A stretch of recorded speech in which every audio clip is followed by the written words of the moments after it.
right, guys, we are live. Welcome to another episode of Smash Times Lead Therapy. This is a very special episode because it's our 100th episode. And I got to tell you, it's exciting times. Exciting times. I have a very cool guest on tonight. Man, I've been watching this guy's content for about a year and a half now. And man, I just love it. It's so funny, it's so original, and it's a little crazy. So without further ado, let's bring him on, the man of the hour. Print, shoot, repeat. What's up? What's Such up, an dude? I like the look, dude. Dude, I don't know how you do this, bro. Oh man, I imagine that during the middle of the summer when it's like 90% humidity and 95 degrees. It's a lot of fun. Dude, I don't know. I'm already running into my first obstacle. Shit. Oh yeah. Yeah, yeah, yeah. The mask never comes off for me, so I actually don't even eat, drink, or anything. He's a Mandalorian, folks. No, but Yep, I'm yep. honestly, I'm still ugly no matter what. So, Oh, Ah, don't be too hard on yourself, man. dude, I can't do it, man. I can't do it. I tried, folks, but dude, Try. just to give people an idea of how much that sucks. I mean, he does it all the time, and I did what 5 minutes, and I was like, I'm tapping out, folks. So, print, shoot, repeat, PSR. If you guys don't know, he does this 3D printing. So let's talk about that because man, I'm psyched. I'm so psyched to get into it. I bought an Ender Pro 3. It's sitting in a box for like 6 months, Hey, it's okay, man. and I haven't messed with it. We've been there. We've been there. It takes a little while. It can be a little intimidating to get it started, but once you get started, you get the little that little itch, and then you start scratching the itch. The itch doesn't go away once you print the pews, man. It's fun. Nice, nice. All right, let's check the chat real quick. We got Thomas Pan, In Crew, So the Critical Critic. Oh man, is that my wife? Is she in here? No. Hey Zeus, Bobby Goodwin, Texan, C6, Steel City. nice. Hey Zeus, nice man, Looking at the live chat. What's up, everyone? Good to see nice. everyone in here. I did post it to my Instagram story, so hopefully some people show up for that. Oh, For nice. that. So I did have one question. The first question out of the box, there was like, ask him how long he's been into guns. Now, have you always been into guns, or is this kind of just last like 5, 10 years kind of a deal? So I would say it's no, it hasn't been always. No, not at all. I kind of probably probably around 10 years ago I started to go to the range with some of my friends. I didn't own any guns, but I enjoyed shooting them, and that was like my first kind of exposure. I actually grew up in a household that was quite anti-gun and very not down with the guns. I gotta tell Very you, I'm a refugee from California, and I moved to Texas. And again, a lot of my relatives are so far left they couldn't turn right if they wanted to. And yeah. Yeah. yeah, and even though I have a little bit of tree hugger left in me, my politics have gotten. It's funny. Guns have led me to a whole different political mindset. I met some really cool people 20 years ago. I probably never would have talked to. You know what I Mm, mean? mm. Yeah, yeah. Well, yeah, I mean, I think my family, my parents, particularly my father, had some tough experiences, negative experiences with guns, and so he was uh, not trying to entertain any kind of gun related activities, which looking back on it, I can understand it. But when you try to, oftentimes in life, if you try to suppress some sort of activity, for your kids or whatever, and you do it so much in such an intense way, like I wasn't even allowed to have Nerf guns or like violent video games, like none of that that had to do with guns or anything. Oftentimes, those things sometimes come back and backfire in ways. Oh Uh, yeah. to no pun intended, but yeah. So it the passion of firearms kind of came kind of slowly a little bit to into my life as I got to, go to the range with some friends and experience it and myself and enjoy it. And then I got a skeet shooting shotgun as my first gun. It was a Remington 870. Had that for a few years, and I thought it was really interesting and fun to go to the range and shoot the shotgun. And then I shot my friend's AR and did the Glock thing and all that stuff. And The ARs get addictive. It's like Tinker Toys for adults. I mean, there's so much cool stuff. I knew zero about guns, and so my first gun was a Mossberg 500. And I actually went to the range. I didn't know how to load it, and yeah, my brother was on my phone. He's like, "Turn it upside down and load it." So I was looking through the buttstock, and this Marine next to me thought I was just fucking with him. He's like, "Are you serious? You don't know how to load that?" I'm like, "I don't know how to load it, man. I've never shot a shotgun or any gun." So, yeah, I'm about 12 years into the gun game. And I love it. cool. I Yeah, love it. man. Yeah, it's a lot of fun. Yeah, I didn't grow up around it, so I was super curious and just took it and was like a sponge and absorbed a lot of information in a lot of short amount of time. But actually, it really wasn't until the pandemic happened, and I think this is the case for a lot of Americans. And I've said this before that you know a lot of people realize the importance of being proficient with firearms or understanding firearms and being able to defend yourself during that time. So I was one of those people, and it kind of had to do with being in a very isolated spot and feeling like I needed to protect myself and my loved ones around me. So Right. that's why I went and got some semi-autos and started to take them apart and tinker with them, like you said, with the AR and the Glock. And then I kind of realized, okay, well, you can 3D print these. Like, whoa, that's and it's legal. Wow. So I think a lot of people's perception of 3D printed guns is that for some reason they think that they're illegal because of a lot of propaganda and negative propaganda around Yeah. firearms that are without a serial number. And when people have been making guns since the founding of this country, so without any permission, and that was the whole point when it came to defeating the British. Yeah, a bunch of homemade guns. So the Yeah, pandemic was your wake up call. it was kind Did of you my have any my kind of like scary situation happen where you were like, oh shit, man, I need to be able to defend myself? Yeah, unfortunately, I did. I was living in a pretty remote island in Vermont, actually, which is where I grew up. And I didn't grow up on the island, but I had moved to the island because, yeah, it's just things had gotten kind of bad. But I found this great, beautiful spot on the lake, and it happened to be that my neighbor was like going through a mental health crisis, and had schizophrenia. And he, I had never really met him before or anything, and he came storming outside the house one night and like freaked out and like was yelling Oh for me to wow. come out. Didn't even know who he was, and that was one of many instances that he really said some weird stuff and mentioned my girlfriend in a very weird way, and I got Oh shit. started mentioning that, and I was like, okay, man, last thing I want to do is last thing I want to do is hurt somebody.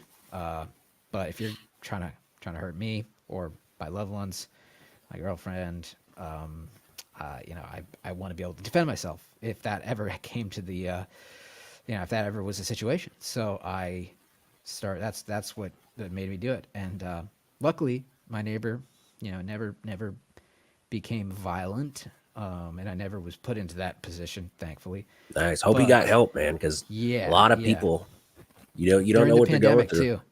Yeah, I think unfortunately the pandemic really affected a lot of people's mental health. That were, if you were on the teetering on the balance in the balance of maybe losing it, and then that happens. I think that is a catalyst. That was a catalyst for a lot of people's kind of loss of sanity, and even normal people like myself. I was struggling with the isolation of just what it was like during that time, and just the uncertainty and everything around it. It was a dark time. So yeah, he ended up moving out, and I actually ended up having a pretty good conversation with him. We were able to talk, and Oh nice. he Yeah, and he like opened up to me, and he still thought I was he thought I was spying on him. He thought I was spying on his computer, and I'd like hacked into his computer. That was Well, I one of the mean, yeah, were you yeah. walking around with like goggles on? No, no. See, this was pre PSR. This he actually is the one I could credit actually to to the the channel being created, this personality, this persona being created, because PSR wasn't a thing at that point, and because I hadn't really discovered the joy of 3D printing your own guns, and so I kind of owe him a lot of this right now. A lot of this is because of my neighbor. Man, So that's cool. But it does take one kind of firecracker or something to kind of really set off the gun obsession, or just realizing that you need it. Like when I first moved from LA to Houston, we had a hurricane that day, like the next day, and I'm an idiot outside with a handy cam because I've never seen a hurricane before. mm, And then the carport ripped off and it got really fucking scary, and I was like, okay, I'm done. I went and hid in my apartment. And then I just realized how unprepared I was because I lived in a really nice part of Houston with doctors, nurses, lawyers, but we lost power for like 7 days. wow. And those doctors, nurses, and lawyers, everyone started banding together in groups. And it got to where I didn't want to go outside and take the trash out unless I had my pistol on me. It got really freaky. It Yeah, got yeah, spooky, man. yeah, yeah. And these are well off people. And after 4 days of being in pitch blackness, it got weird. So, um, right then, I was like, I need to be way more prepared. So Totally, that was my totally. wake up call. Yep, yep, yeah. And a lot of people had those same wake up calls, and I think some people who were already into guns got more into guns, got more interested in being prepared, and or even just more interested in the hobby of being able to make your own stuff, which is I think really cool.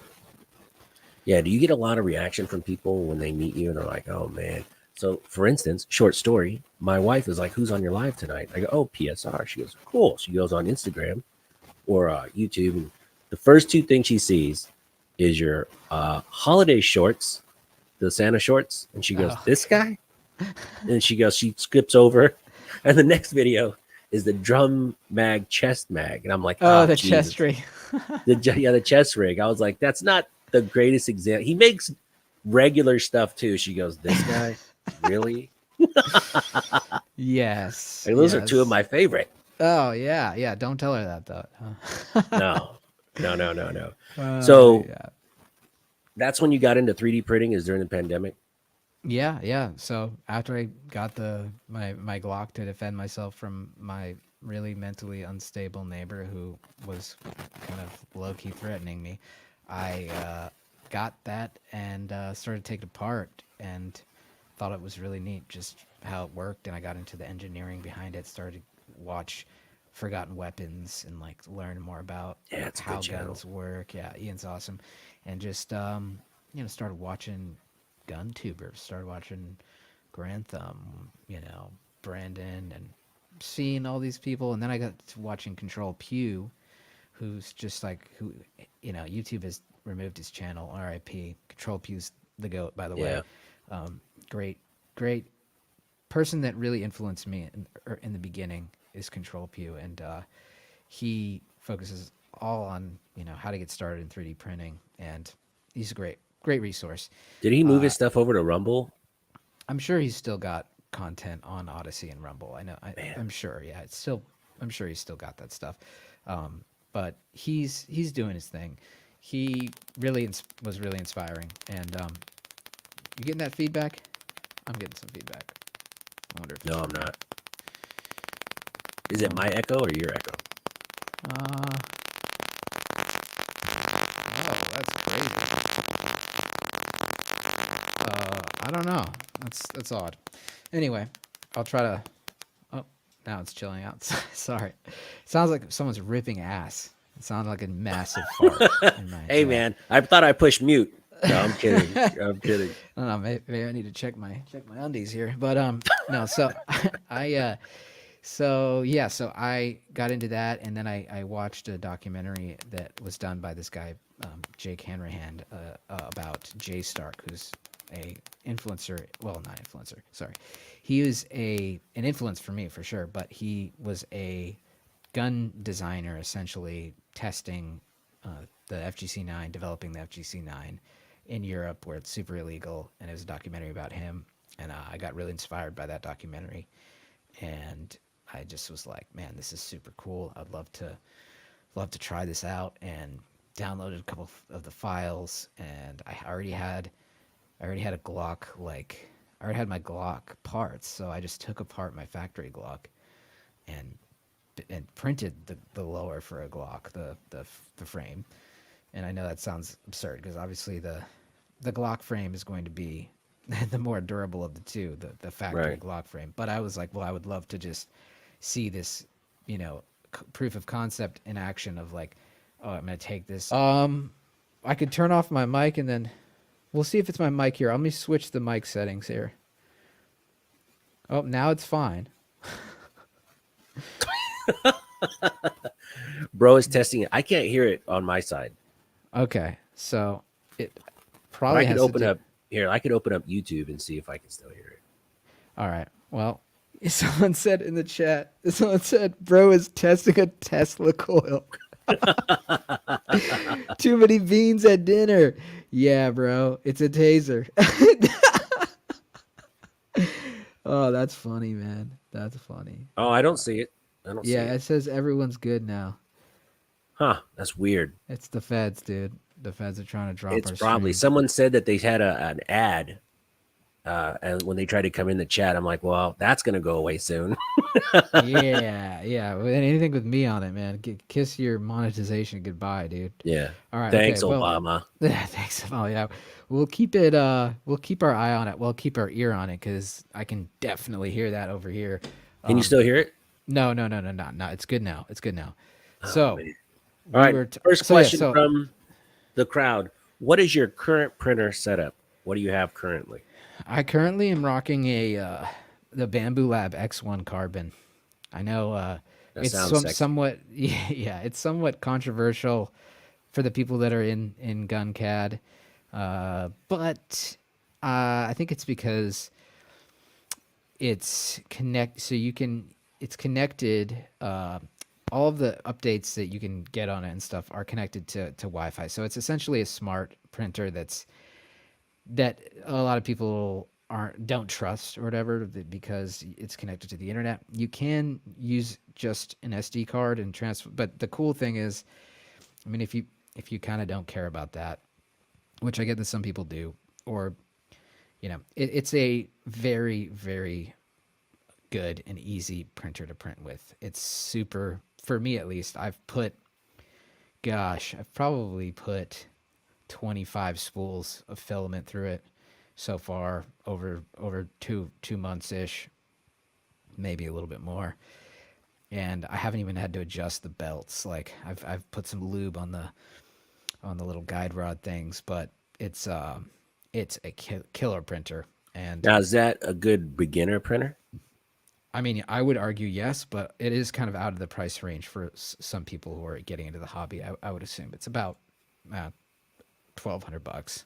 Ooh, Maybe a little bit cheaper. I got mine on sale, but I got it with the AEMS system or AMS system, which was like it ended up being around $1,350 or $1,400, which is definitely a lot. I get that. So it's an enclosed printer, so you can print certain filaments like carbon fiber nylon. You can print TPU. You can print glass filled nylons in right. a bit easier than some other printers can. Also, you can print some of that stuff with an Ender if you upgrade it, but this is also extremely fast. So it will print like it's got a very high rate of high speed. Not that you would necessarily want that with a lot of the projects that I'm printing, but even with that, it'll do the printing at like faster speeds than the Ender in a safe way. So Nice. I printed my plastic off my Draco AK receiver normally that would take maybe like 40 hours on a ender, and it took like 18 on the X1 Carbon. So 40 hours. yeah, 40-hour print. That's about as long as a print will get though. Holy On a, shit. yeah, it's. I mean, you're talking about printing an entire AK receiver, Yeah. an AKM. So it's a thick, chunky receiver too, because it's 762 by 39, Well, big. Huntgar had a good point. He goes, "Hey, buy once, cry once." Exactly, and that's been for me. Honestly, I've been kind of wanting to really give this printer like, because I bought it with my own money. I didn't get sent it. Is it big? Can I print? Because I want to print like Mandalorian helmets and shit. I want to geek out. Yeah, so Dude, I want to it's print big stuff. yeah, I get that. It's so I won't grab a gun. I'll grab a mask that I printed, because I know guns are no go on the live stream. But I'll grab a mask and I'll just show you what I printed with it to give you an idea. Look at this, folks. We get to see some cool stuff. Oh, dude, that's dope. That's pretty cool. So we got the this is the Heat mask from Heat. This is actually like a vintage hockey mask, but I printed this on there. Um, this isn't necessarily the. This is about as big of a mask as you can print. The Mandalorian might be just a little, but if you print it in multiple pieces, you could do Mandalorian helmet. But the build volume isn't it's not crazy huge, but my guess is they're probably going to come out with one with a bigger printer volume at some point soon. But you can print decent sized stuff for sure. Yeah. Dude, that's pretty sweet. Joe Morris had a question. Ask PSR Hoffman's super safety compared to a Fostech Echo 2 on function and reliability. I understand about 3 words of that question. So if people want to know what the super safety is, it's essentially it's a safety which has a cam and a lever, and every time the bolt comes back on an AR, and it resets it puts the gun actually into safe using a cam, and it's a push button safety. And so when the bolt comes back, it brings the lever back, and then when the bolt goes forward, it takes the lever and moves the lever forward and resets the trigger. And it's a very light trigger, so basically it's essentially a forced reset trigger, but it's not even a trigger though, because it uses a mil-spec trigger. But it's a safety, which is like what makes it super cool, is because it's not actually a trigger. It's a safety. So it's not like a forced reset trigger. Now the Fostech Echo 2, I've actually never shot one of those. That's a binary trigger, and I know it's got I've shot one of those. They're all right. nice. Yeah. I know that one is a little pickier on what it'll work with than the Franklin binary. I know the Franklin binary is in. I've put that in my MP5, my 3D printed MP5, the KF5, and that has functioned awesome in my KF5. Oh hey, Clayco, what up, Clay? He's in the building. One of my favorite channels, by the way. Everyone go sub to Clayco 47. Clay's the best. So that trigger, the Fostech one, I've never used, but I know that the Franklin one is a very useful. If you're gonna buy a binary trigger, which for all intents and purposes, like there's not any legal kind of gray area there. I know obviously there's an injunction right now with forced reset triggers if you're a member of the National Association for Gun Rights. So so I would say it's kind of hard to compare the Fostech Echo 2. As far as reliability goes, there's people out there selling or making stainless ones, and really those are going to be more durable than anything printed, but you can print them, and I have a printed one that is Oh, really? actually I put about 300 rounds through it, and it's still ticking. So the super safeties, the cool thing is, if you print one, I mean, you can always just, if it breaks, just reprint it. That doesn't cost anything. It costs literally 75 cents, maybe less, probably. in terms of material goes. Yeah. Nice. Yeah, Clay's great. It's so funny. I saw him at a gun show this weekend, and he was undercover. And you know how Clay goes undercover? How? He has an AR around his neck, and he was walking around with the AR. So at first, I saw him, was like, that can't be him with that No. AR-15. I got closer. I was like, oh shit, what's up, man? He was undercover. Undercover. Undercover. Misty has a comment. Buy ones, cry ones. My problem is that I keep finding buy ones, cry ones items. Yeah, I know. I'm with you. I I'm know. with you on that. C6, bigger hat size for Smash. Thank you. Thank you. Those are my friends, by the way. I appreciate it. Vanessa Kitty, Brett J's in here. Nice. Nice. Nice. What up, everyone? So here's another question. Yes. What is the dumbest thing, non-gun related, that you 3D printed? Where you're like, almost didn't want to show somebody. You're like, oh my God, this is so dumb. Oh gosh. Because that's my thing. That's why I never set it up. Because I think I would be printing the most off the wall dumb shit I could find on the internet just because it's funny. Oh man. Not gun related. See, the problem is like 98% of what I 3D print is guns. I don't do a lot of. I mean, see, and then the things that I do print that aren't guns are actually like relatively functional items. Like I keep my like hard drives in these 3D printed bins that are stackable on each other and stuff. So like dumb stuff like I've printed a lot of dumb guns like the Glong, which is That's a classic. yeah, classic. It's dumb, but it's amazing at the same time, and a great gun. But when it comes to printing, I'm just trying to think. Like, well, I haven't printed these yet, and this is gun related. But I thought it was really funny. It's like coming up in all sorts of getting sent these memes of there. It's a site. It's a site system, so it's like mounts to a Picatinny rail, and it's like the what do you want to call it? Like the is it the soy jack meme where the guy's like pointing and he's gonna like you seen that? But they're pointing at that's the site, so that's what you use to That's like pretty the funny. front is a ring and the guy pointing is like your point of aim or whatever, like the post. Oh, that's Yeah, pretty funny. or vice versa. Yeah, it's pretty funny. But then there's also there's like the middle finger one. I don't know if you've seen that. Yeah, I've Where seen it's like that one. yeah. I mean Yeah. that's like that's kind of the silly stuff. I wish I'm probably I've printed something that was silly. I mean, yeah, trying to. I don't really have anything off the top of my head though.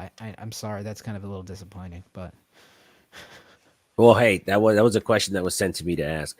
So let me ask you a question personally. So I heard about 3D printed guns, what, like 4 or 5 years ago, and how dangerous they are and all that, and how unreliable, and they break and they crack. And I think Bushmaster had a carbon fiber lower that would crack sometimes on their ARs. that So I was a never big really thought yeah about it a whole lot. And then yeah I saw your channel like 2 years ago. I'm like, oh man, these things actually work.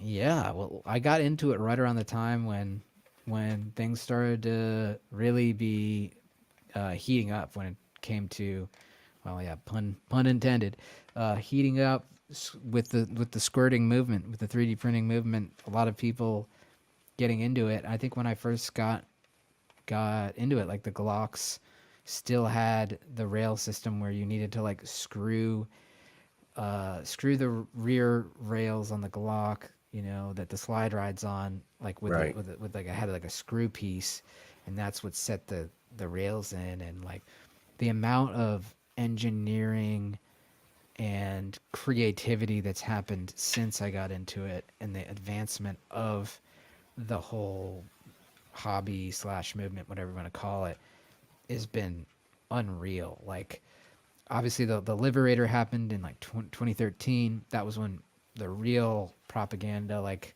scary ghost gun, you know, Right. this is just 3D printed, and that's when the media took it and just like, you know, did their best to make sure that everyone was very terrified of them. And Yeah, I saw your video you did with the Orca. You did with oh Hoffman. That yeah, that yeah. gun looks pretty cool.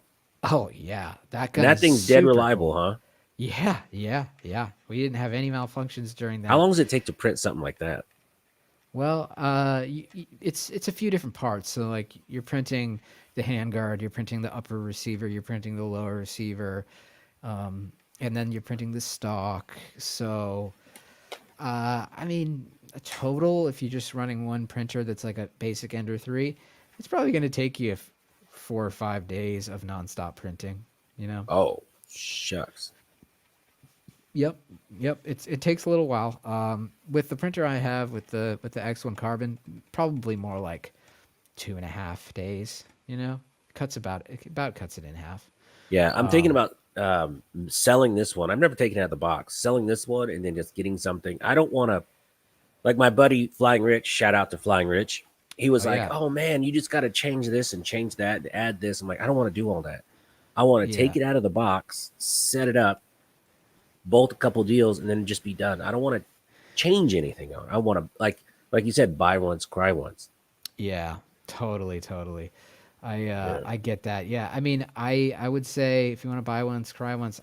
I've been very impressed with my Bamboo Lab, and from what I understand, so like the cool thing about it also is that the hot end, which is usually like a it's usually like the way that it works with the ender, for example, is the hot end consists of a bunch of different parts which you kind of have to order individually and kind of assemble. And like if you want to change the nozzle, it's kind of a little bit of a tedious process where you have to get it heated up and unscrew it, and then it can be if you can get a clog, which can happen on the printer I have too. But the cool thing is that they sell the whole hot end as like one unit. So if you want to change the nozzle size, you just swap out the hot end, and the hot end is just a piece that's just singular together, and that makes it pretty easy when it comes to just like, oh, I want to get a bigger nozzle so that it prints faster. And you know, when you print with a bigger nozzle, you lose a little bit of resolution, but it will print faster, and certain filaments require you to have a little bit bigger nozzle based on, you know, how much fibers they have in them in terms of like if it's a mixed fiber nylon or whatever. So this makes it super easy because you can just swap it out. It's just very easy. I would say like the way Bamboo Lab. So another thing that's kind of controversial is the former some former employees of DJI, the drone company, Hmm. are you know they left and created this company. So they are bringing that DJI level of, you know, I would say it's like very streamlined, and the marketing is pretty slick, and like the way that they've set it up, it's kind of like an Apple product. When you turn it on and you get everything set up, it's like it's very straightforward, and that is Yeah. something that's kind of lacking with the cheaper printers that are, and it's still a Chinese printer, just like all the other printers are Chinese, but it's very approachable compared to some of the other ones. And obviously, there's plenty of printers now because everyone's going to have to basically keep up with Bamboo Lab at this point. I would say that's the way the market is right now. The way that the printers are is like everyone's trying to keep up with them because they're the leaders right now. And Bamboo Lab, huh? yeah, Bamboo Lab in terms of Does like PSR have a discount code for Bamboo Lab yet? What's up with that? I wish. I wonder if Bamboo Lab would love what I'm doing with my printer. I'm not sure if they would, but I know that there are some companies, like for example, the filament company Polymaker. They're really awesome, and they haven't shied away from being supportive of all makers, but they haven't completely, you know, they haven't shunned the DIY firearms community like some of the other filament companies or 3D printing companies are. They haven't been terrified of it actually. You have to know They your audience too. I mean, you got to think most of the people buying printers are probably goofing around with gun stuff just because yeah, well I mean a lot of people I know are doing it now. yeah, well maybe in Texas probably most of the Yeah. people are doing it. Texas. Yeehaw. That's how Yeah, we roll. but I mean it's the thing is like when you look at the amount of 3D printers that are out there, so many people are printing stuff, and more people every day are printing stuff, whether it's guns or not. And when you see people learning how to, you know, make little things that can improve their lives and just make them in the comfort of their own home, is like a powerful, super empowering thing. for someone to experience. And then when you can learn the skills also by getting into the hobby, I've had a lot of people, you know, say, hey, I watch your videos, now I'm like designing stuff, and I'm like, you, and I learned how to use CAD, and I'm doing Fusion 360 or whatever it is, and now I have this skill that I can actually kind of market myself and potentially get a career out of. So it's like when you Yeah. see people getting inspired and learning how to use CAD to design and engineer things, it's super cool. And like that's part of what 3D printing has brought to the equation, is like a sense of you could just make it. And if you learn how to do CAD, you can literally make whatever you want and make it happen in the span of a couple hours in front of you. So Yeah, I'm cleaning out a section in the front room, and I got my kids a laptop for Christmas, and I want to get them hooked up to it so they can build or do. I guess there's ways they can actually take pictures of toys and kind of 3D model it. I don't know. Let them yeah. figure all that stuff out. They'll be geniuses at it, in I'm no sure. time. I'm sure the younger generations definitely got their. I mean, they're born with screens in front of their face. Essentially, I'm not saying your kids are, but like more or less, you know, they're all these kids are born in an era where it's like, yeah, like smartphones. They don't remember what it's like before a smartphone. Yeah, you know what's so funny? I just having this discussion with someone else. Like my kids they get a couple hours a week on their tablets, not a whole lot, right? Yeah, And it's no TikTok. It's no, yeah, I don't let them. They have YouTube channels, but I don't let them like go off of YouTube Kids. I keep it very PG. Um, but and I was telling them, I was like, I want other kids to be on their tablets. I want them to have no social skills. That's fine because when my kids grow up, they're going to run right over them. Jobs are going to be scarce in the future. It's going to be survival of the fittest. I want my kids to have social skills and be able to make friends and be smart kids and intelligent. And if someone wants to put their kids in a electronic babysitter, more power to you. yeah, That means it's yeah, less competition in the future for my kids. yeah, yeah, But yeah. that's just me. It's kind of a selfish thing to do. But I don't really like other people's kids. Just like, Well, you know, it is what it is. Yeah, it's people are yeah, the world is changing very fast, and yeah. just gotta keep it, you know, stay on our toes. So let me ask you another question. What is the number one gun you printed that just blew you away? You're like, wow, this is the best 3D today, right now. This is the best gun you can print. It's that cool. Man, You got to well, pick it's one.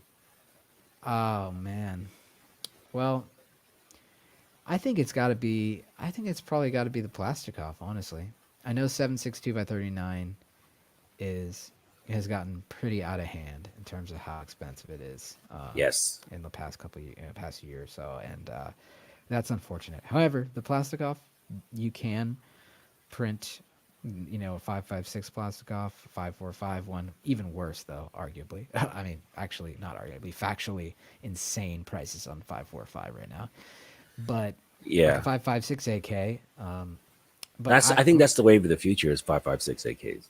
yeah, because you still get that feeling, that raw feeling of shooting them in a Kalashnikov without the hurt on your wallet. To a Yeah. degree. I mean, obviously 5.56 isn't not. It's not like as cheap as 9 is or anything, but I think the Plastikov probably has to take it because, you know, I've almost got around 1,000 rounds through mine, and No issues it's at all. no issues. I've had it took a while fitment wise. It took a while for me to get it just right in terms of, because every parts kit's going to be a little different on the Kalashnikov. It's not like the AR. It's like every bolt carrier group might be a little bit different size, and so I had to do quite a bit of breaking it in and like shooting it to get it to like function. But now it's functioning flawlessly. It's been functioning flawlessly for the last, I don't know, you know, 600 rounds or something like that. Dude, have you ever thought about doing a meltdown video, a literal meltdown video with the AK? Oh That would man, be, in the truest sense of the words, a real meltdown video. That'd be pretty sweet. it would totally, yeah, it would. I think it would be fun to do that with like one that was printed in nylon, because PLA, I can tell you that if you do more than 3 consecutive 30 round mag dumps on the PLA one, you'll start to get Gnarly. it. Yeah, and it'll probably start malfunctioning. It'll probably, the thing is with a lot of 3D printed guns, if you print them properly, there'll always be signs if you're pushing it too hard and it's not gonna work, it will give you signs beforehand. And generally speaking, unless you're doing like stuff with like, you know, 37 millimeter, I've seen some rough results from that because people, you know, they're testing designs or whatever. Luckily, no one's lost any limbs or fingers, Yeah. but usually it'll give you some warning signs. Like I've had Glock frames crack for whatever reason, whether the printing quality wasn't great or if something like the spring rate on the recoil spring sometimes, like the weight of the slide, it was a 17L, so or the weight of the, I had tungsten weights in one time, but it just cracked, and then I realized like, oh, I looked down and I was like, oh, there's a crack there developing. Like it never just like blew up, you know. I mean, if you're working with metal, generally, like if you're working with metals, like the components of a Glock or whatever, obviously it's not made out of plastic. The barrel isn't made out of plastic. Although Ivan, the creator of the plastic off, was working for a while on a DIY Glock slide, which is pretty cool, using like plates of metal combined with PLA in the form of a Glock slide to basically make your own slide, which would be crazy and cool. But he's Right. still, I think, still figuring that one out. That's a tough one because it's, you know, it's pretty hardcore heavy steel that you're working with. So yeah, but I would probably choose the plastic off just because It's pretty cool. of it's pretty cool. And AKs, I've never built a normal AK, and I know there's a tradition of building AKs, particularly here in this country, like of, you know, homemade AKs and taking a flat and bending the flat or whatever. But that's a pretty involved process, and you need some tooling, and you need to be able to press the barrel The and rivets. yeah, the rivets and all of that stuff, which I actually think I'm gonna learn how to do that coming up here. Rifle Dynamics offered to teach me that, so I think that's a really cool thing to learn. But that is, it takes some skill and takes some tooling that not everyone has. But this is a completely like no tooling needed, no crazy tooling needed, no rivets design where like just if you get a parts kit that's got a headspace parts kit, you don't need any tooling. You print the receiver, you test fit the rails, you put it in the components, you install the trigger, in the trigger is like basically a little trigger pocket that you stick into it. I would show you, but not on YouTube, obviously. And you put the trunnion in, and the trunnion is held with a few different screws. And I'm telling you, it's, I mean, people, when I say that I've printed an AKM receiver, they, out of plastic, they laugh, or they say like, you know, well, like, did it blow up or whatever? And I get that because it's like, it's a strange thing for AK people to think It's a about. big ask for 7.62 by 39. When you see that round, you're like, that's had to have blown it to shit. Yeah, but the you know, and so it just makes it super accessible for really anyone to be able to, who doesn't have the knowledge or tools to make a normal AK with rivets and steel and all that stuff, to make an AK, which is just super awesome. And not only that, but it also has a Picatinny rail on the top of the receiver that is, you know, that is it's held zero. I put almost 1,000 rounds through it. So that's different than a normal AK receiver. That makes it way more useful because you can put an optic on there, just throw an optic on there. So it's that design is really awesome, and that's probably my favorite. Yeah, TN Tactical said, PSR, is your music copyright free? I'm really digging the Bob Ross one you did. Oh, thank you, TN Tactical. Copyright free. Well, so some of the music I put out is just in my videos. I am going to be coming out with a like an album of all my jams.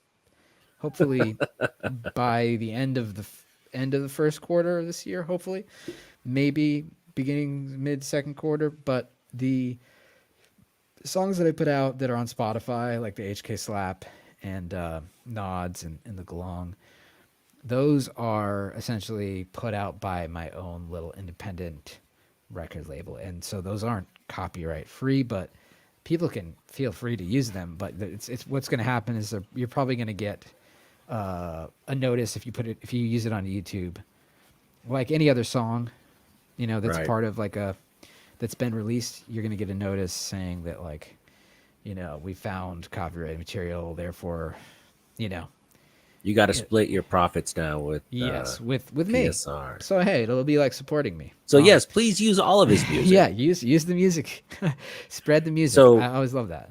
rumor has it there is a Gatling gun print that's going to drop in a couple days. Have you heard about that one? I did. I was actually looking at that on Twitter. Someone released, or it was on Instagram or It's Twitter. supposed to come out on the 24th.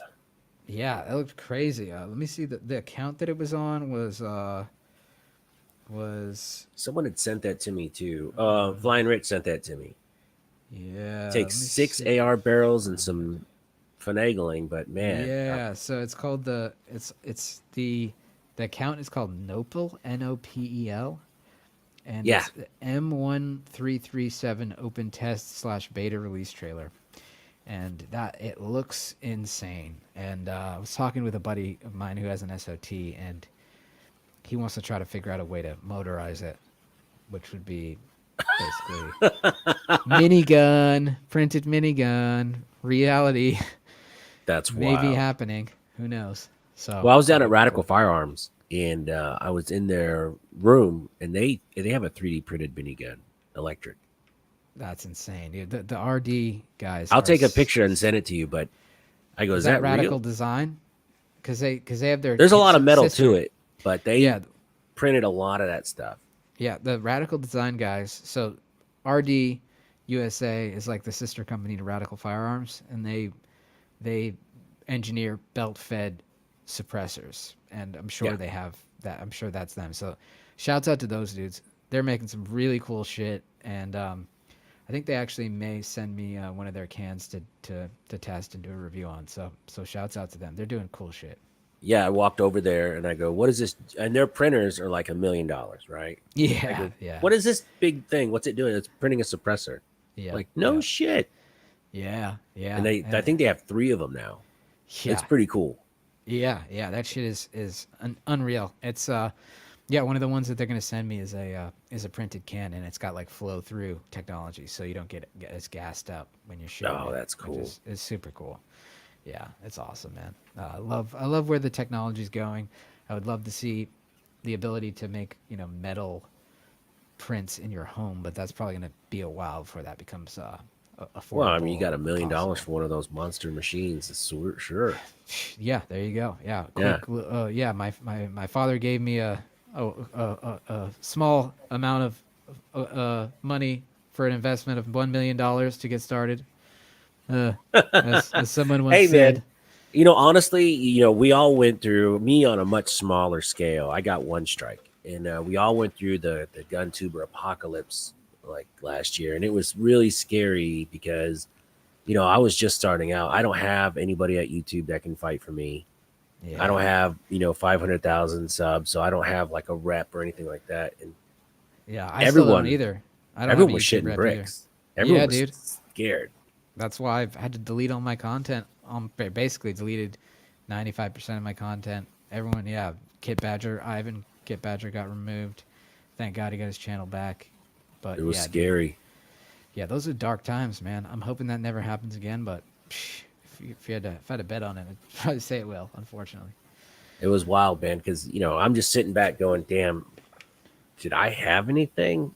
And I was like, "All right." So I just deleted like 3 or 4 vids where I had one full auto. I deleted it, and I had one where I was changing mags a whole bunch. And remember, they were freaking out if you were just inserting mags, and I was like, I "Ah, know. I know. jeez." Yeah, dude. That got dark, dude. Got Yeah, dark. I was sitting there going, "Well, there goes my $12 a month income." Yeah. Yeah. Yeah. Yeah, wow. Clayco says, I know PSR to delete loads of videos. I still have maybe 50 that were totally lost. Yeah, dude. Yeah, dude. It's messed Yeah, up. It's sad. Um, yeah, it was so hard. The problem was like, and I was talking about this with Corey, my buddy, 3D Arms, who came to shoot with me this past week, and we were talking about it. It's just like if they would just tell us like even if they just said, "Hey, this is the point in the video that got you the strike," right? Like They from won't. from 114 to 127 in your video, you did this, or even they wouldn't even have to explain what they did. It would just be sweet if they just said like that time period is what caused the violation. But they won't do that. And like that's the It's most frustrating vague. thing is it's super vague, super ambiguous, hard to tell what is causing this violation to happen. And if you don't know what's causing it to happen, and you just get a video removed, and you're like, wait, I didn't do anything in that. Like, what was it? But it gives them the power to just basically, just get rid of you if they want to get rid of you. And that's kind of the unfortunate case with YouTube. So how many strikes do you have active on your channel now?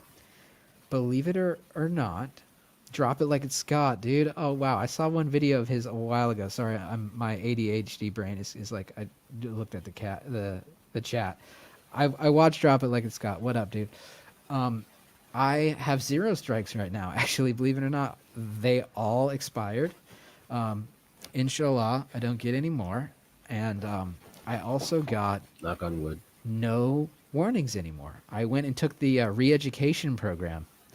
They they sent me to bad pee slap school, and I went and actually took the course. They actually have you seen this? No. So have you ever you've gotten a strike, right? Yeah. So you got a warning though before you got a strike, right? Mm-hmm. It's still there. Okay, so you can get rid of that warning if you want.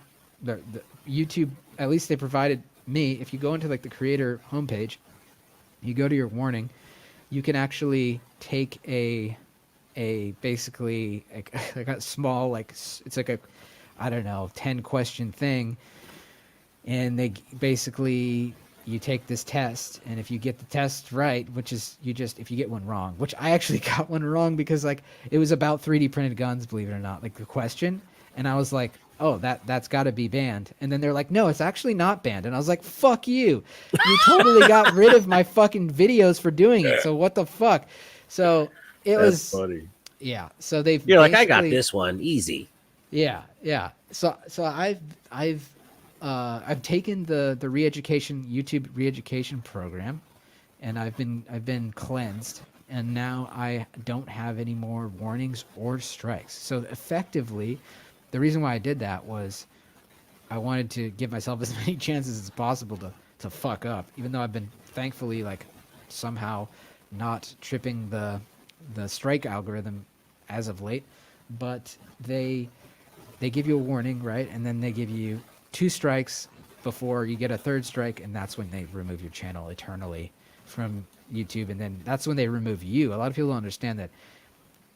Obviously there's some people that have avoided it or they call it avoiding a ban or whatever. But when YouTube removes you from YouTube as a creator, they remove you, the person, as a creator, not you, the channel. So if they find out that you've started a new channel, they will instantly remove that channel. I could start a like super kid friendly like Sunday knitting channel, and if they figured out that that was PSR, that's that guy that used to do the videos 3D printing guns in a mask, and that we removed, they figure that out, even if I'm making the most sweet, innocent, wholesome content, which I think my content is very wholesome, but even if I was doing something extremely wholesome, promoting whatever agenda they love, if they found out, they essentially immediately remove you, and that's avoiding a ban. And so you're banned for life from YouTube if you get banned, which is just, that's why I was shitting bricks, because I was like, I have other YouTube accounts. Pretty close.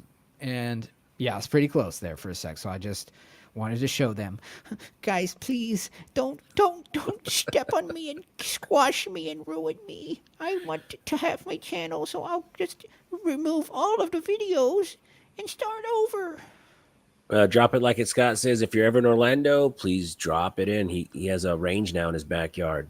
Hell yeah. PSR, does the beginning of your videos where you flip YouTube off help? No, that's a way he's waving. where I fluff YouTube, where I give them a bit bunch of really sweet compliments.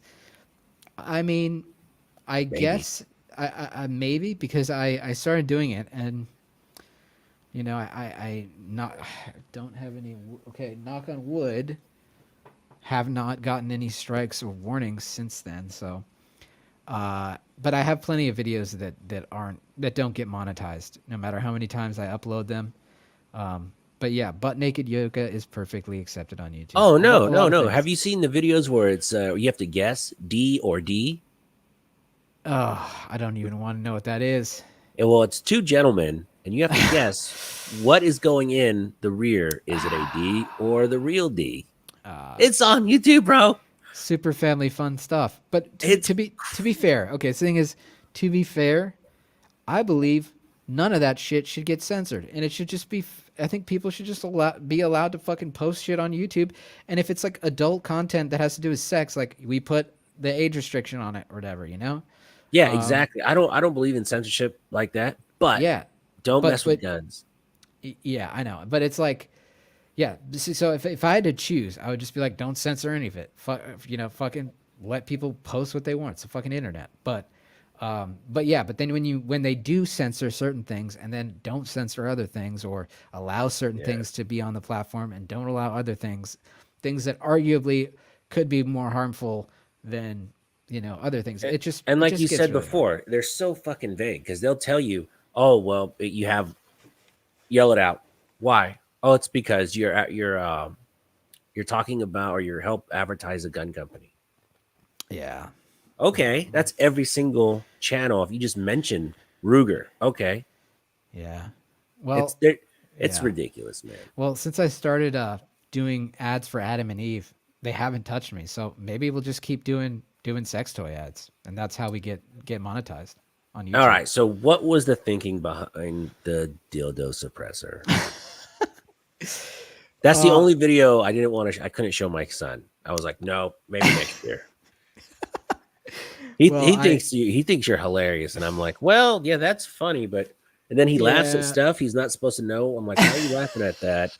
You're not supposed to know about Oh that. no, I'm sorry. I'm sorry, dude. No, it's cool. It's Well, tell funny. him I say what's up, and I'm glad. I'm stoked that he enjoys the humor and the content. Yeah, the pink Glock got him. He thinks that's the funniest video ever. He watched it like out of your 9 million views on the pink Glock, he's probably got 30 of them. I don't Awesome. get it. It's a catchy tune, but okay. Yeah. Yeah. So that's one of the songs I'm gonna put on the album too. Finally I'm gonna release that song, even though it's had its moment and it's faded away, but I'll release it for people to It's listen to on catchy though. Spotify. Something about that beat is super catchy. Oh man. Oh yeah, so actually the way that video came together, the the the dildo on the front of the rifle one. No, it wasn't a dildo. It was actually it was a flashlight, which very different because one is an insertion thing and the other is a receiving thing. That's all True. we'll say. But True. the one actually technically does have baffles in it. But don't ask me how I know that. But they actually reached out and they said, hey, like through this agency that I knew. That actually was not even a gun thing, not even a gun agency. They were like, hey, they knew about my channel, and they were like, hey, I know this was like kind of maybe an odd ask, but like, would you want to run an ad for Adam and Eve? And I was like, oh man, I don't know. How are people gonna view that? Like, if I just do a gun video and like in the middle of the gun video, I'm just like, this video is sponsored by Adam and Eve or whatever. Because obviously people have seen that, baffled for the rifle's pleasure. Exactly, exactly. I love it. So like people see that all the time on YouTube. There's lots of creators that have Adam and Eve as a sponsor, right? So I was like, yeah, I could do that. And then I was like, yeah, but if I do that, like, I feel like it's like I have to integrate it into the content somehow because, like, it's just going to be a little out of left field. Obviously, maybe people see my channel and I'm silly and do goofy stuff sometimes. Some people accuse me of doing gay stuff sometimes, but I think that's just because they're Yeah. closeted gays who can't handle a man Well, with they his say shirt off. everyone's a little gay. It's a little gay. Everyone's a little bit, yeah. Little Everyone's a gay. little bit gay, Tiny bit exactly. gay. So I was like, okay, well, I gotta make a video with the like, you know, with the Adam and Eve stuff. Like that naturally seems like it makes sense. And I'm always, you know, as a creator on YouTube, especially with videos that get demonetized, which, shocker, that video didn't get monetized. It helps to have, it really helps to have sponsors. So I know some people, you know, don't go that route. I personally have gone that route because it's been very helpful to me making the content and being able to bring more content to people. And so I was like, yeah, you know what, we'll do that. We'll do the Adam and Eve video, but we're gonna we're gonna do it in a way that no one else has done it. And It's definitely original. I couldn't find a video that did that. So I was like, and I thought it was kind of funny because there was a letter sent into the ATF with a fleshlight as a brace, as a stock, asking the ATF if they had an opinion on it. Except the fleshlight like was set up so that it actually was reversed, so that the buffer tube wasn't going into the hole. The hole was facing out, and you had to guess where that hole would be, you know, being used. And anyway, I thought, okay, this would be a funny video. So that's how it started. And then when the first one did well and people got a kick out of it, they reached out again and they're like, hey, would you be interested in doing another one? And I was like, okay, well, let's try it. Let's do it with 22. I wonder if they would. I wonder if like sex lube would work on a bolt carrier group. JC9 had that question. That would be a You know, I think inquiring minds want to a know. lot of it water based. So my guess would be not so well, you know. But I actually, maybe that'll be the next video I do. It's How- smoking, folks. Have you ever smoked after sex? Friction does There it. you go. There you go. Yeah, Yeah, that'd it be would be funny. interesting to take a completely dry bolt carrier group, completely dry gun, and just douse it with the KY jelly and see how it goes. Oh, the slow motion splatter would be worth its weight in gold. Absolutely. Yeah, yeah. We get No some, one can use that idea now. It's already is. No copy. Yeah, yeah. Rich, I don't want to see you out there with sex lube on your bolt carrier group. Oh man. Yeah. Yeah, good so times. you know it's funny. So a lot of your videos, man, you know, I watch them, and there's so many parts where it could just be kind of a ho hum video, like the dildo. If it done half ass, would have been kind of a shitty video. But it's great. I mean, you really put a lot of work into it. The Bob Ross one, you know, both the ones, the pistol and the rifle, that could have been ho hum, but it's the stuff you put in it and around your videos. Your production value is really high, like the slow motion skipping. There's no reason for that to be in the video, but it works and it adds a lot to it. Yeah. And it's thank funny. you. It's funny. I tell everybody, it's like, this guy's production value is really good. I really appreciate that, man. So you have a high production value. So have you done like a lot of camera work growing up? Yeah. So I kind of have always been filming myself in front of the camera since I was a kid. Any I- photography stuff, or is it just video? Oh yeah, lots of photography stuff. Really into photography. I was doing a lot of. I was kind of like I was like a DP, like a director of photography for a while before I was doing any of this stuff. So knew like a it. cinematographer, I did a lot of music videos,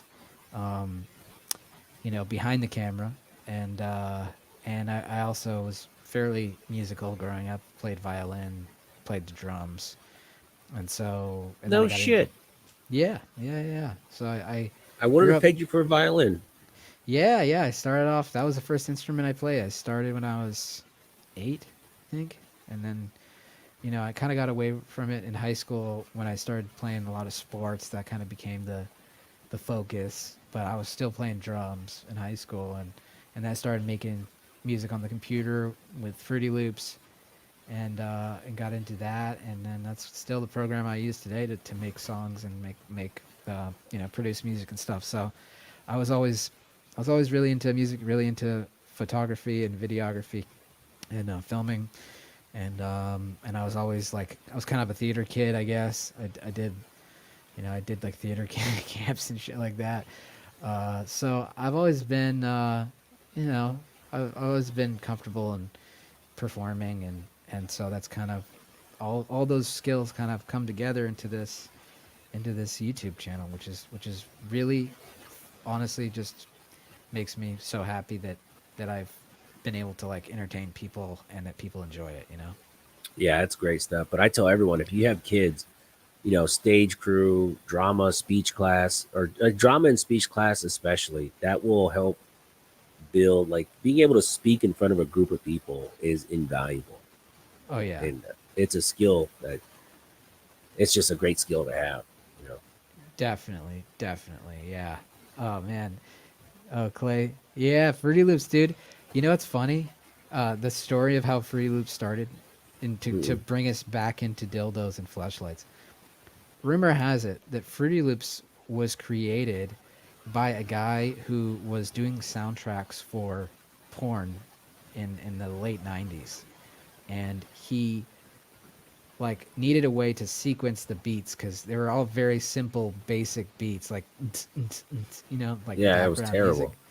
So he found a way to sequence them by creating this program, and he put like the little sequencer with the different tracks on the this program, and he called it Fruity Loops, and that's the rumor has it that that's how Fruity Loops was made, and now Fruity Loops is like one of the most popular music DAWs. They call them DAWs, DAWs, out there, especially for making like trap shit. Like all of the big rap producers pretty much use Fruity Loops, and so That's wild. that's how it was started. But I started making beats on Fruity Loops. I think FL Studio 5 is what I had, like a pirated version of it. Now I own it. And the cool thing about Fruity Loops is they're still like if you bought Fruity Loops in 2003, you still are have access to the latest download version for what you bought it for in 2003. You only have to pay for it once, whereas every other stupid service now, this every other software has gone to like subscriptions, where you have to Yeah, pay monthly, like Premiere, for example, Premiere Pro, you got to pay Adobe Creative Cloud, and like it's all now you don't own anything except you own Fruity Loops. So, shouts out to Fruity Loops. Yeah, little side note there that's about them. cool. That's a cool story. That's why I use DaVinci Resolve. I bought it a couple years ago, and it's free lifetime updates. That's it. Yep, And DaVinci yep, Resolve does more than I could probably ever do. yeah. That's also a great one. I got to try that NLE And it's because free. Or yeah, the yeah, free version. I know a lot of content people that just use the free version, and yeah, there's no yeah. watermark or any of that stuff. No, no, no. Yeah, And it's after I a bought it, I was like, I didn't really notice the free stuff because I don't know how to use a lot of that stuff. yeah. So Yeah, it's a great option for video editing for sure.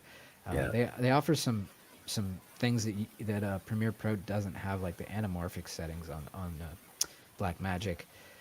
Premiere doesn't have those presets like they do, but yeah, it's getting into a whole other tism bit about anamorphic, which I could talk for a while about. look at that. We're all learning today, folks. I hope you have your pens out. Yeah, check out anamorphic lenses if you're into how like cinematic films are made, like with Yeah, the yeah. You had mentioned DJI, and I just got their the new one, Oh, nice. That's the Osmo Pocket uh, 3. Pocket. Yeah. Nice. This thing is Those are perfect sweet. for like getting Auto some. tracking. It's perfect for solo content creators. Yeah, And yeah. what's cool is it'll auto track and it'll put you like in the lower. It'll put you wherever in the frame you want. So if you want the gun to be in the frame more, you can circle your head and kind of move it around, and it'll keep you in that same spot. Pretty freaking Nice. cool. So do you put that on a tripod and then like if Yeah, I you're used it moving for the around? first time today on the Nice, tripod. I nice, took it. nice. I got it a day before Shot Show, and I goofed around with it a little bit. Shot, and man, the video is Is it pretty good? it's pretty good. Damn. I usually just use. I'm not too technical, Yeah, yeah, but it's yeah. frustrating when you film by yourself. I remember watching you in one of your videos. You were trying to slow mo, and you were trying to shoot, push, start, stop, and doing all this stuff. It's a pain in the ass. Oh yeah, yeah. Honestly, it's it might ruin it for some people if they know this, but like most of the time when I'm by myself at the range filming the videos, I'm like kind of grumpy. Like it's a lot of work. But as soon as I press record, it's like back to the personality, like and I'm like back to high spirits. But like, for example, like the suppressor videos with the or with the dildo and the Adam and Eve shit, I was pissed off at both those days. I was like not having a great day. Like, things will happen where you don't get the shot in focus, and you just, oh god, this like, and then and then I'm also like that when I create a lot. Sometimes I get a little bitchy, like I get a little pissy. Oh yeah, But that's it's part of my normal. process. It's part of my process how I make stuff turn out good. Is if I'm a little pissy, but like for example, 3D Arms and I made 2 videos, and that was awesome because it's always nice to have someone to bounce humor off of, So one Hold of the my camera, a yeah, moving shot, something. exactly. So one of my goals actually for this calendar year for PSR for the channel is to find someone that can film and at the very least film and potentially find someone to edit. And so I'll need to hire them. So I'm working on trying to secure some extra funds, through whether it's just through ads or whatever that I have on the channel or other avenues to be able to hire someone to be my camera person slash editor because that would take Are so you much of the burden willing? off of me. Are you willing to let go of the editing? The editing is this is my baby. So Because I don't know. That's tough, man. I know it is. So it'd be one of those things where I'd have to kind of do a probationary period with whoever's doing it and see what they can do. See if they're up to my. I don't mean to be super pretentious when I say that, but like, well, just do it my style. Whether my style is good or bad, whatever. Like, the main thing is to be able to replicate the way I edit, the way that I think when I edit. And if we can do that, if I can find someone that's close to it, at the beginning that's somewhat close, if even if they're not there and they're somewhat close and they're willing to take feedback, like that would be, Tough skin, thick skin. yeah, thick skin. Well, if they can take feedback and then improve and I see improvement in like the first few edits that they do, then I'm willing to just say, okay, let's do this because it's yeah, it's a very important part. The editing is arguably the most important task when it comes to making a video, good or not. Because you could have all the. If you looked at the footage that I shoot raw of the channel, it's not. It's just whatever. But the editing, the color Editing is correction, what tells the story. yeah, exactly. Clay Clay says, was like, question: do you have a yeah. dedicated person that comes out to help you film? No, it's just It's me all on tripods, dude. It's just me by myself, all on tripods. Me and Clay joke sometimes. His wife helps him, and my wife helps me. She kind of Nice, helps me. She tries, but she's nice. short, so all my footage is angled. No, I'm kidding. But man, it's frustrating, and I try not to be an asshole to her, Yeah, but it's hard. That's why I just go by myself now. yeah, And I gotta yeah. tell you, man, this tracking thing, Game game changer. changer, Damn. Well, I dude. think like even if if I mean if I put that on a tripod for sure, but also I was thinking like if I do find a camera person, um, and they have one of those, we could do some really cool action shots where I'm running and gunning, Yeah, because it'll stay still. Because I actually had one of those. I think it was one of the older versions at Finished Brutality. Kit Badger, Ivan from Kit Badger, he had an Osmo, and I was tracking him with it, and it got some pretty good shots. So, yeah, it's really kind of cool. yeah, It's another thing that can do way more than I know how. Like I don't know. yeah, I'm still cutting my teeth on this stuff. yeah. Well, everyone's at a different place in their All right, learning. so the HK slap. That's probably that's a fan favorite, man. Everyone likes the HK slap. How'd that come about? Were you just like, you know what, fuck it, let's just do a mix one day? Well, I just was doing the video on the KF5, the 3D printed MP5, and I just thought it would be really fun to make a song. And I just got inspired to make a song. I was actually kind of sick. I was kind of sick.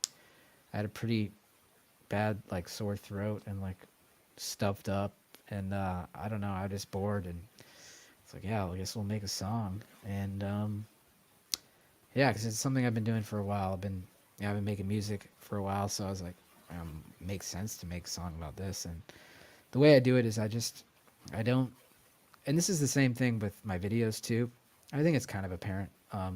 It makes for more editing, but I just freestyle everything. I don't have, rarely do I even make notes. Sometimes I will make notes. If it's a long video, I'm doing a lot of talking, like I'm Yeah. filming it here in the studio, like about a particular gun, and I've got to like remember all the different things to say. But for the most part, it's still just off the dome, and that's the same way You that I didn't. make the So you didn't songs. have that song before you got to the range. You're just here and you're like, you know what? Let's just do a song. Oh no, no, I recorded the song before I filmed the music video for sure, for Dude, I sure. was gonna say because that's crazy. No, no, no, no, no. So I made the beat, and then after I made the beat, I was like, okay, this could work. And then I went through and just started recording line by line, and then I was like, oh, that would be a fun line to say, like that's how it'll be, like do the HK slap slap slap, and that's just kind of, I can't even really explain how I come up with it. It just comes into my head, and it's just making it like bar by bar, and structuring the song is part of being a music producer, is not just making the beat, but also structuring the song in a way that the performer, well, in this case, the performer is me, but I've produced songs for other artists too, where the performer can deliver their best performance with the production you make. So that's Dude, kind of it's how I working handle though, it. man. It's a great channel. Everyone, like, there's a few people out there that I watch pretty consistently. Like, every time Gun Drummer does something new, I'm like, I watch his stuff. Nate's a cool dude. Yeah, Clay, man, I love Clay's stuff. His channel's growing leaps and bounds. Your channel's growing. Um, but I don't know. I mean, so when you do YouTube, you don't really watch a lot of YouTube, and I don't the really watch a lot gun of YouTube. tubers. Yeah, But I'll yeah. catch if your video pops up, I'll watch it immediately because you're usually really funny, Thank you, man. Oh, it makes me and really we all need to stoked. laugh. We all need to laugh. Yeah, we all need to laugh. See, that's the thing. It's like there's definitely time and a place for serious stuff, and like guns about training, and like Lucas Bakken videos, and Garantham's gotten a lot more funny and humorous in his recent videos, and or the last over couple years. But there's obviously all sorts of applications for being serious on YouTube with guns. I get it, but I definitely don't take that route. But I try to deliver the right amount of useful information, and maybe some like inspiration, and maybe some like, wow, this is cool, kind of, with the humor, because like it can't all be stupid and silly. Yeah, 100%. Let's find the balance. Yeah. Hunt Gar music videos are amazing. Rich is like, I watched PSR videos ASAP. Clay's like, I Thanks, think all I Rich. do is watch YouTube. Dude, I'm with Clay. I watch a lot of YouTube. I I don't watch watch a lot gun of, YouTube though. I watch not gun YouTube. yeah. I honestly, the gun video, the gun tubers that I watch consistently, I watch Clay consistently. I watch um I watch a lot of Kit Badger stuff because I find his videos kind of calming and relaxing, his voice. And I watch Mishako. Dude, Mishako's videos that's such the most underrated channel. If for like gun autism and like history, like Yeah, dude, he's blind. Mishako is goaded on a level that most people don't understand. Like I've gotten so much knowledge, and just like I'll just sit down, I'll just put some Mishako on in the background, and it's just like, dude, it's just I don't understand how he doesn't have 100,000 yet. Like if you're not subscribed to Mishako at this point, what are you doing? Clay turned me on to him. Clay Dude, told me to check him out, and I'm like, man, that dude really knows his stuff. yes, dude. Total He's historian. he's yeah, he's awesome. So like, yeah, I feel like if Forgotten Weapons can succeed, Mishako can succeed. I think it's maybe because of just the style that Mishako does. He does these really long and like You know very what it is? It's detailed not videos. in your face, 5 second. Yeah, Um, yeah, yeah. the It's generation now is yeah, that I mean I'm with you on that. It's got to be quick and in your face. But yeah, for people that are willing to sit down and have something on in the background, or if I'm like working on building a gun, I'll put some Mishako on in the background, and it's just like it's awesome. So yeah, shouts out to Mishako. I like comment on his on his channel like a fangirl. I would actually legit fangirl if I met Mishako. Like all these other gun tubers, much respect, but like I'm gonna like go crazy fangirl if I ever meet Michiko. So I hope so one day. Yeah, That'd I be did cool. that at the Gundies once. Oh, Because like really? I He was at not Michiko. not Michiko, but Okay. I fanboyed out a little bit with John Lovell. I was like, oh my god, it's John Lovell. Yeah, I yeah. giggled a little bit. And I was like, oh man, fucking grow up. It's So okay. your print shift repeat channel, I mean, you got some really great videos over there. If you guys don't know, he actually has, it's kind of like a just motorcycle channel. Yeah, well, I've been unfortunately it's I've been so busy with the main PSR channel lately, at least, that I've neglected print shift repeat. Unfortunately, it's not going away.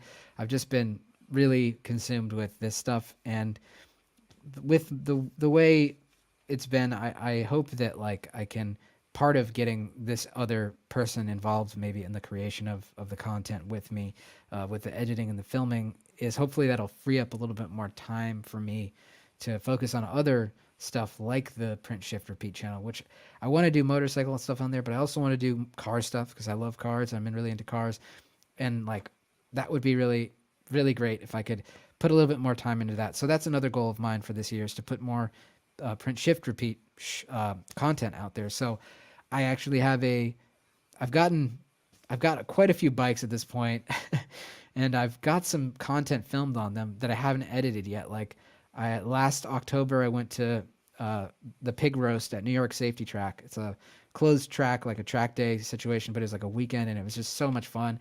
I rode my little Yamaha R3 around on the track where I used to frequent that track a lot. But that's the other passion, is like track day riding for motorcycles. And I got a really crazy deal on a no title 2010 Ducati Street Fighter, and I'm it's like no title. So What I does no title mean? no Stolen? title. No, it doesn't always mean stolen. I checked the VIN. It wasn't stolen. This guy said the previous owner had just lost it, So and it's not streetable though, right? Because you can't put it, it's not title. you can get a bonded title, and that's what I did with my Pajero Mini, my little K truck that I bought, which I've since sold, but I did make some content on it, and I posted that to not only the backup channel but also the main channel when I made it, and so I did that process and got the bonded title because it's like basically it's a Japanese market vehicle that wasn't made for the U.S. It was made for Japan, but since it's 25 years past its creation, or its manufacture date, you can import it. And so, Oh yeah, wait till you see all the R34s coming over. oh There's yeah, yeah. it's So gonna you be know, yeah, flooded. you know about it, yeah. So I had gone through the process of doing the bonded title there, and with that vehicle, and so I said, oh, it's not too hard to do it. So I was able to get a bonded title for the Ducati. I haven't registered yet. I haven't insured it yet, so I'm still in the process of doing all that. But life is, a lot of stuff going on. Obviously, everyone's got stuff going on. So the Ducati's been sitting in my garage. I did take it out. Uh, it is fucking terrifying. It's the 1098 Street Fighter with no electronics. It's like basically right before Ducati switched over to doing traction control and wheelie control and all that stuff. They started implementing that in next generation Street Fighter. This Pretty has fast. none of that shit, and God, it's terrifying. Power wheelies. Like, I basically decided after riding the Ducati, like, I think I'm gonna try to like fix it up a little bit, like get the title for it and then sell it because I got it for stupid cheap. Sell it, and then I think I'm gonna be pretty much just like track only when it comes to motorcycles. Um, so I love bikes, but like also I just want to go fast, and like not doing it on the street is just a little stupid. So I like the controlled speed of being on the racetrack with other motorcycles, not having guardrails, cars, telephone poles that could Trucks. potentially, yeah, trucks, yeah, exactly, F-350s, Dude, and yeah, Houston is nuts, man. I can't oh believe yeah, people ride bikes here. And if you go to the north part, you can go into hill country pretty quick, but downtown, suicidal. yeah, But yeah. It's Smash Time, I started out as a car channel for the oh first couple nice. months, and then nobody watched those videos. It's such a flooded market too. That I mean, it's just this content. I mean, same with guns, but even more so with cars. Yeah, Um, but yeah, I saw your comment, Clay. Yeah, dude. Yeah, I want to do all the things. I want to make as much content as possible because I love making content. I love putting media content out for people to be entertained by, to Right. engage with. It's like my absolute passion in life, and like putting out my creations for the world to see. It's just, yeah, time is insane. You just need an editor, bro. You Yeah, just need an editor. if I have an editor, I mean, literally, I was doing before we got on. I was editing, and I've been editing for the last 2 days. So it's like nonstop. Edit the next video.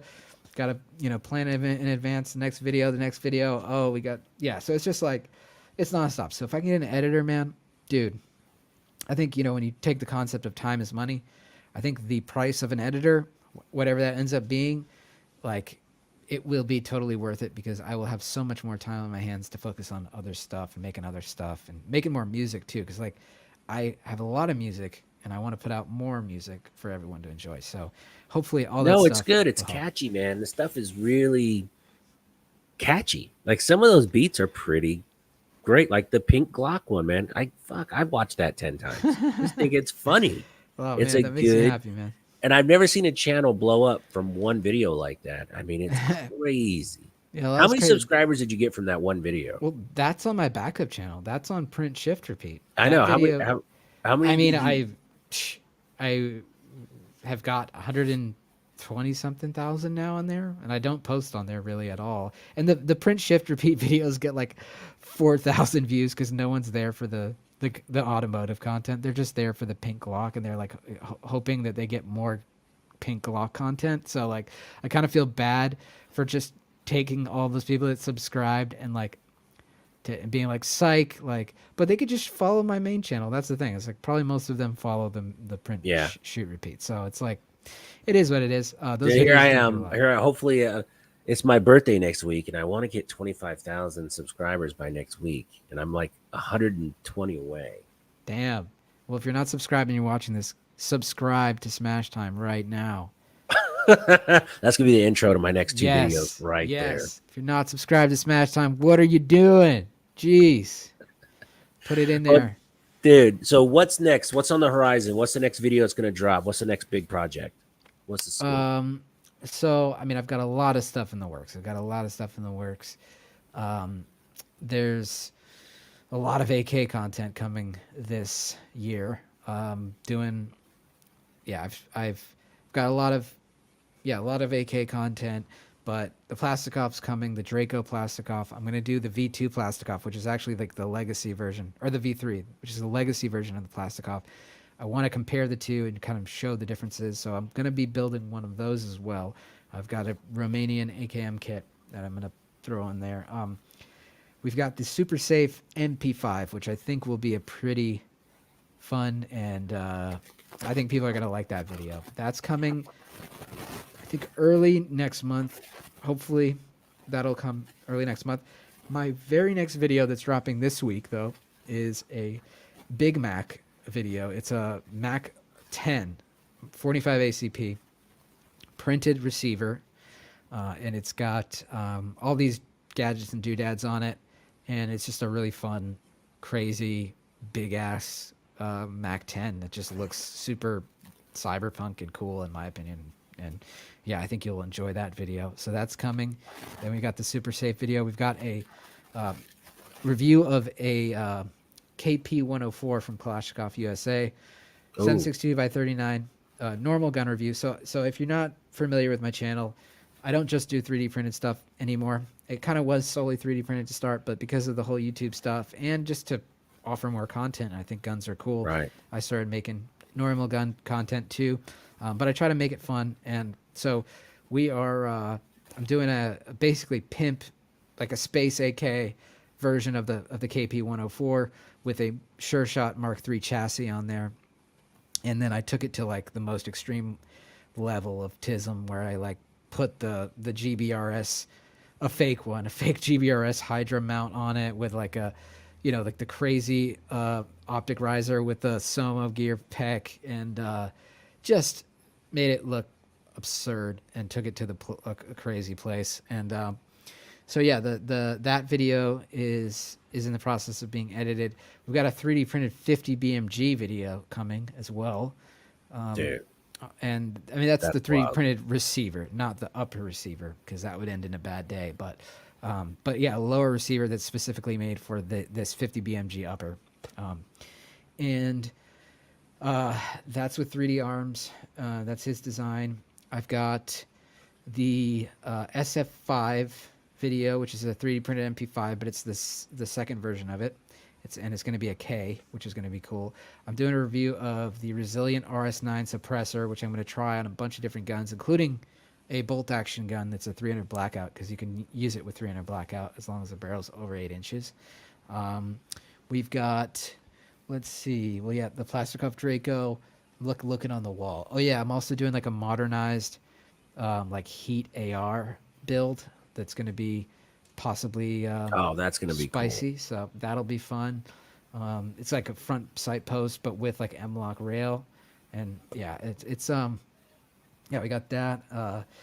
What else we got? Oh yeah, I've got DIY night vision that I'm working on. It's like 3D printed housing for night vision, and the whole goal with that project was to be basically under $1,000 or around $1,000 for like a monocular. So I'm working on that. Man, Um, that's a yeah, lot of projects, dude. I thought I was so. You must have a folder because what I do is as soon as I get a gun in or something, I have a folder. I have like 22 folders right now. yeah. You're probably reaching like 40 something folders, bro. I got a lot of folders. I got a lot of hard drives, bro. Like, I try not to delete any footage because I just don't want to You delete never it. know. Yeah, I might have to go back and use it for something or whatever. So I have accumulated a lot of hard drives. And the way that I film, because I only have one well, I have two cameras, but I learned that setting up two angles by yourself is just It's so hard. impossible, basically, to be productive at the range and try to film the video and then get two different angles and Just focus having them someone to on. hold the camera would cut my range days in half. Same, exactly. So, God, but the other thing about that is when you're filming yourself, you're also like using more footage because you have to press record and then walk to the place where you're going to be filming and make sure you're in focus and, see if you're in focus on the little screen and whatnot. So all that stuff takes more time, which means more footage. And then right, also, I try to have for my montages the option to slow it down into slow motion if I want to. So I always shoot my footage in 4K, 120 frames a second, which is extremely data uh, data hungry. data hungry. Yeah. So I am averaging around 100 to 100 gigabytes of footage per video. So it's a lot. Dude, that's a lot. Yeah. So I have about 10 4 terabyte drives, and they're all full right now. I got to buy another one. And I back them up. Jeez. But I back them up too, and then but then when I back them up, it takes a long time because I back them up to like not SSDs. These are all SSDs, and so I have to back them up to solid drives or whatever. I'm sure there's a more efficient way to do it, but I've just gotten to this point where it's just like, okay, get back from the range, make sure I upload the videos, and I've also got like what I've started to do now is I've decided that I'm just gonna basically treat SD cards as uh, like as soon as like when the footage goes onto an SD card, I don't erase it. So like it's like a tape, and I guess a tape you can record it, but it's just like I'm Dude, you're taking it gonna as like, burn through so many SD cards, bro. dude, have you ever seen the you may have seen, dude, the 512 joints? Those last a while. Those will last like a few, like 5 videos for me. So I'll be able to shoot like 5 videos on a 512 gig SD card, and then you just keep getting 512 gig SD cards, and then you just collect so many SD cards that you wonder what you're doing in life. And yeah, Dude, that's a lot, bro. I have the Western Digital like 5 terabyte hard drives, but I'm always scared that one of them is gonna break and then I'm just gonna lose it all. see, yeah, and that's the other thing too is like you want to make sure you back up the Backup to files that you backup. already back up. Yeah, back up the backup. It's a data management as a content creator, particularly someone that if you're doing live streams, that's beautiful because then the content is already backed up as soon as you record it, right? But if Yeah, you're doing a lot of editing, a lot of filming, and that footage is very important, it's a tedious and it's a never ending problem that needs a better solution. yeah. What's really cool, what StreamYard started doing is they actually record me separate, you separate, and then both together. So you can download just one or the other, which is pretty cool because, um, you know, what if I want to, squish this all together and make it bigger for like, I'll repost some segments or some clips of it. Yeah, yeah, yeah. That is cool. That is cool. Yeah, Streamyard's great. They definitely took. What's the other the program that's the I forget the name of it, but they took it that they took over their territory basically. And let's see, SSDs have no elastic bands or motors to fail. That is true, Yeah, yeah. That's why but they do I fail. they can fail for sure. Yeah, Yeah. I had an SSD in my Mac, my iMac fail, but yeah, the SSDs I found are the best for editing because they're just super quick and you don't get any lag, and that's important. You know, that's super important. Yeah. Well, hey man, thank you so much for coming on. I did have one last question. Are you coming to Kalash Bash in Houston, Texas? Oh Have you man, been to a Kalash Bash in I have Houston? not been to a Kalash Bash. I would love to go. When is Kalash Bash again? April 13th and 14th, I think. Oh man. Clay, if you're still here, So so believe it or let not, me look it up. I may be actually in Texas, but I don't think I'm gonna be able to make it to Kalash Bash because I'm planning on going to see my very first MotoGP race, and that is happening on the 12th, 13th uh, of April, Is and it in Houston? it's in Austin, so it's not near Austin's Houston. pretty fun. Sixth Street is a blast. I have been to Austin. Yeah, Sixth Street is a hoot. The MotoGP, unfortunately, before back in the heyday with like Nicky Hayden, if anyone follows motorcycle racing, like they had 3 rounds. They had Indianapolis, um, Laguna Seca, and at one point they had all three: Austin, Laguna Seca, and Indianapolis. But they've removed Indianapolis and Laguna from the calendar, so there's only one race in the U.S. all year, and it's in Dang, it Austin. sucks. So I'm trying to make it I to used to that play because that video game on the MotoGP. 2600, man. Oh yeah, dude. MotoGP, in my opinion, it's the most exciting, thrilling motorsport in existence. I mean, F1 guys and NASCAR guys, I get it. That's cool too, but there's something about when people are next to each other on 300 horsepower motorcycles that can do 260 miles an hour, and they're like rubbing shoulders and dragging shoulders and elbows on That's the wild, asphalt. man. Man, that shit is. And I race. I mean, I don't race, and I ride on the track, so I kind of know the feeling of at least riding on the track on a motorcycle. I'm not dragging elbow at all. It is just a cool thing to experience watching that and watching the best in the world do it. Definitely amazing. Yeah, it's pretty cool. Well, man, I don't know the last time you're in Austin, but if you get a chance, you watch comedy shows. The Mothership, Joe Rogan's Comedy Store is there, and that's a cool comedy club to go to. Oh yeah, I would like to check that out. Yeah, That's yeah. really freaking cool. Hell They don't yeah. serve food though. It's kind of a bummer. Oh man, I went that is a hungry, bummer. That and is a then bummer. we had a couple drinks, and then we were so drunk on an empty stomach. We thought they Oh served man. food there. Hey, everybody in the chat, if you're not a subscriber to PSR, Print Shoot Repeat, I just put a link to his channel in the comments. I'm sure you are a subscriber. If you're not a subscriber to my channel, please like and subscribe. I'd greatly Subscribe. appreciate it. And man, any last words, buddy? I just want to thank you, Smash, for having me on, and it's been a pleasure. I'm glad we were finally able to make it work. I know it took a little while on my end to find time, but I really Dude, I appreciate you really having me appreciate on. it, man. My 100th episode, bro. My 100th Monday. Yes, dude. I'm stoked to be the 100th episode. That is badass. And thank you for everyone who watched the stream. It's been a joy to answer all your questions. And I would just say keep on trucking in life. If you're having a rough time, remember it could always be worse, and you'll make it. Yeah, that's very true words right there. Thank you guys so much. I'll see you. Peace.